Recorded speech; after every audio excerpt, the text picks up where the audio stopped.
Bible சொல்லுது, ஆதியிலே தேவன் வானத்தையும் பூமியையும் சிருஷ்டித்தார். அப்போ ஆண்டவர் பூமியையும் உலகங்களையும் சிருஷ்டித்தார், அண்ட சராசரங்களை உருவாக்கினார் அப்படின்ட்டு நமக்கு நல்லா தெரியும். ஆனா இந்த சிருஷ்டிப்புக்கு முன்னாடி இந்த உலகம் எப்படி இருந்துச்சு கொஞ்சம் பார்க்கலாம் அப்படின்னா, பைபிள் சொல்லுது பூமியானது ஒழுங்கின்மையும் வெறுமையுமா இருந்துச்சு.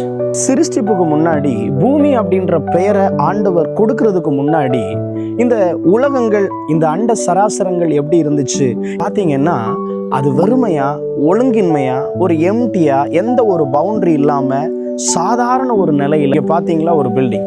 இந்த பில்டிங் மாதிரி வெறுமையா இருந்துச்சு. யாருமே அதுல தங்கலை, யாருமே அதுல உட்காரல, யாருமே அதை பயன்படுத்தல. ஆனா அந்த நிலைய எபிரேய வார்த்தை சொல்லுது டோஹு ஆர் போஹு அப்படின்னு, அதாவது எம்டி அல்லது வெறுமையான ஒரு நிலை, அல்லது பவுண்டரி இல்லை, எந்த ஒரு அளவு இல்லை, யாரும் அதுல தங்கக்கூடிய, அதை பயன்படுத்தக்கூடிய ஒரு சூழ்நிலை இல்லாத ஒரு நிலை. பைபிள் சொல்லுது ஆழத்தின் மேல் இருள் இருந்துச்சு. நம்ம நினைக்கிறோம் அது பிசாசு, சாத்தான் அப்படின்னு நம்ம நினைக்கிறோம். ஆனா ஒரு காரியம், அது அந்த இருள் அல்ல, பிசாசை குறிக்கிற அந்த இருள் அல்ல, வெறுமையான, ஒழுங்கின்மையான, பவுண்டரி இல்லாத ஒரு நிலை. அந்த நிலையுடைய பெயர் சாயோஸ்.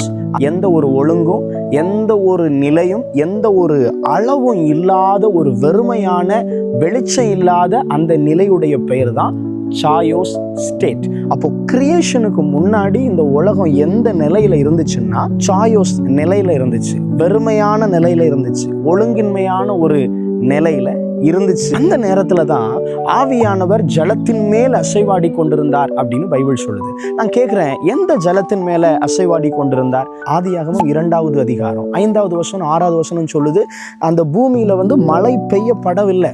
அப்ப மழை பெய்யாம இருக்கும்போது கர்த்தர் அந்த பூமியில எந்த ஒரு சிருஷ்டிப்புகளும் உருவாகிறதுக்கு முன்னாடி அதை மூடு பனியினாலதான் நிரப்பி இருந்தாராம். அப்போ எந்த ஜலத்தின் மேல ஆவியானவர் அசைவாடி கொண்டிருந்தார்? இங்க மூடு பனி தான் இருக்கு. அந்த நேரத்துல ஜலம் அப்படின்னா நம்ம சாதாரண ஒரு தண்ணியை போல நம்ம நினைக்கிறோம். அந்த தண்ணி அல்ல, இந்த ஜலம் மகா ஆழத்துல இருந்த வெறுமையான ஒரு நிலையில பூமி இருக்கும்போது இந்த ஜலம் என்ன சொல்றாங்கன்னா பிரைமார்டியல் வாட்டர், அதாவது முதன்மையான தண்ணீர். எந்த முதன்மையான தண்ணீர்? வெறுமையான, ஒழுங்கின்மையான, இருளாக, வெளிச்சமே இல்லாத ஒரு சாயோ ஸ்டேட்ல இருந்துச்சுல்ல, அந்த சாயோ ஸ்டேட்ல இருந்த தண்ணி தான் அந்த ஜலம். அந்த வெறுமையான இந்த உலகங்களுக்கு, அந்த அண்ட பிரபஞ்சங்களுக்கு இடையே இருந்த அந்த தண்ணி, அந்த ஜலம் இந்த முதன்மையான தண்ணி, அதாவது அண்ட கருப்பை கடல் அப்படின்றாங்க, காஸ்மிக் ஓஷன் அப்படின்றாங்க. இந்த ஜலத்துல தான் பரிசுத்த ஆவியானவர் அசைவாடி கொண்டிருந்தார். இது எப்படின்னு அப்படின்னா, ஒரு குழந்தை உருவாகிறதுக்கு ஒரு தாயுடைய வயிற்றில் இருக்கும்போது அந்த கருப்பை, அதாவது அந்த பிள்ளையை சுமக்கும் போது அந்த பிள்ளையை சுற்றி சூழ்ந்து இருக்கிற அந்த ஜலம், ஒரு முட்டையை பார்த்தீங்கன்னா அதுல ஒரு உயிர் இருக்கு, அந்த உயிரை சுற்றி ஒரு ஜலம் இருக்கு, அந்த ஜலம். அதே மாதிரி இந்த பூமி சிருஷ்டிக்கப்படுறதுக்கு முன்னாடி, சகல அண்ட சராசரங்களும் உருவாகிறதுக்கு முன்னாடி ஒரு ஜலம் இருந்துச்சு, முதன்மையான ஜலம். அந்த ஜலத்தின் மேல ஆவியானவர் அமர்ந்திருந்தார். எப்படி? உபாகமம் 32:11வது அதிகாரம் சொல்லுது, கழுகு தன் கூட்டை கலைத்து தன் குஞ்சுகள் மேல அசைவாடி, அப்படின்னா அமர்ந்திருக்கிறது போல ஆவியானவர் இந்த வெறுமையான, இந்த நிலை இல்லாத, பவுண்டரியே இல்லாத இந்த பூமி மேல அசைவாடி கொண்டிருந்தார், அதாவது அமர்ந்திருந்தார். ஆமாங்க, இப்ப பிதாவினிடத்துல இந்த வார்த்தை புறப்பட்டு வருது. ஆனா வார்த்தை வர்றது வரைக்கும் வெறுமையான அந்த சாயோ ஸ்டேட்ல, அந்த டார்க் மத்தியில, அந்த பிரைமார்டியல் வாட்டர் மேல ஆவியானவர் அமர்ந்திருந்தார். அவர் அமர்ந்திருந்த ஒரே ஒரு ரீசன் தான், வார்த்தை வந்த உடனே சிருஷ்டிப்பு வெளியே வருது. Chaos level to the order, order to creation. வெறுமை, அதிலிருந்து ஒரு நிறைவை கர்த்தர் கொடுப்பார். ஒழுங்கின்மை, அதுல ஒரு ஒழுக்கத்தை கர்த்தர் கொடுப்பார். அந்த ஒழுக்கத்துக்கு பிறகுதான் சிருஷ்டிப்பு, உருவாக்குதல் நடைபெறும். உங்க வாழ்க்கையில, உங்க ஆவியில, உங்க ஆத்மாவில வெறுமையான ஒரு சூழ்நிலையில் இருக்கிறீங்களா? அன்னைக்கு இந்த உலகங்களும் அண்ட சராசரங்களும் வெறுமையா தான் இருந்துச்சு.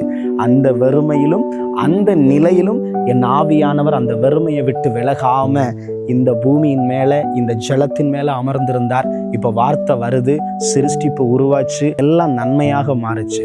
உங்க வாழ்க்கையிலையும் வெறுமையா இருக்கிறீங்களா? சாயோ ஸ்டேட்ல இருக்கிறீங்களா? ஆவியானவர் உங்க மேல வருவார், உங்கள் மேலே தங்கி இருப்பார். உங்கள் மேலே தங்கி இருந்து உங்களை ஒரு ஆர்டர் லெவலில் கொண்டு வருவார்.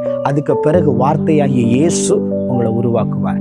வார்த்தை உங்களை உருவாக்கும். அந்த வார்த்தை ஒரு நாளும் அழிந்து போகாது.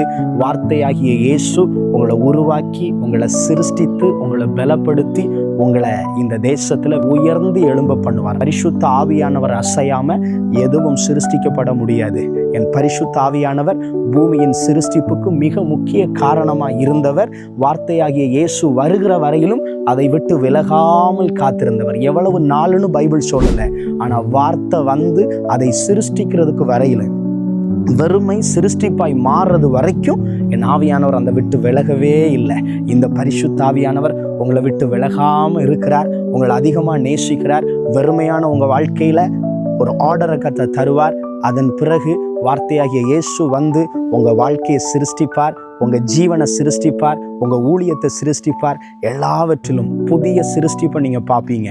கர்த்தர் நல்லவர். இது நிமித்தம் நீங்கள் ஆசீர்வதிக்கப்பட்டீங்கன்னா உங்கள் ஃப்ரெண்ட்ஸுக்கு ஷேர் பண்ணுங்கள், சப்ஸ்கிரைப் பண்ணுங்கள், இதற்காக ஜெபிங்க. அடுத்த வீடியோஸில் நிறைய காரியங்களை ஆவியானவர் தம்முடைய மகிமையை வெளிப்படுத்தி பேசுவாராக. God bless you. Thank you so much.